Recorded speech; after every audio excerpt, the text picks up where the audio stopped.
It's a huge concern for the Southwest as well as for the rest of the West, especially as climate changes.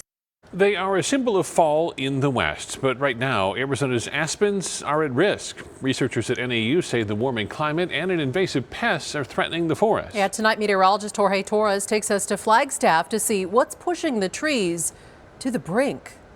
Aspen are really an iconic species for us, and not just people love them for their aesthetic value, but they're really important for wildlife and biodiversity. But the iconic aspen trees that are sprinkled throughout northern Arizona are being threatened by an insect no bigger than a sesame seed. We're concerned that in some areas oystershell scale is really sort of the death nail for aspen. In fact, oystershell scales have already wiped out aspens in some parts of the Coconino and Kaibab National Forest. If you look at the people who have been monitoring aspen over the last several decades, some of these low elevation areas have already lost all of their aspens. These pests attach themselves to bark and suck the sap out of trees, severely damaging or killing them in the process. It's a really significant situation that this emergent pest has migrated into the natural forest setting and is causing really severe damage as well as tree mortality. Now, oystershell scales aren't new here in North America. In fact, they've been around for more than 200 years, but they've mainly impacted urban areas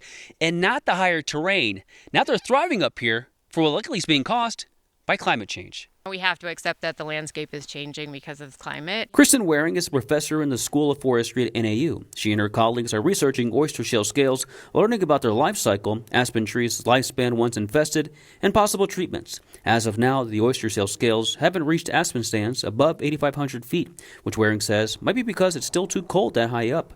More research needs to be done to confirm. If we lose it, we'll lose some of those values that are associated with it. So we'll lose the biodiversity component, we'll lose that wildlife habitat, and we'll lose those beautiful golden colors that we all love. For Impact Earth in northern Arizona, I'm meteorologist Jorge Torres for ABC 15, Arizona.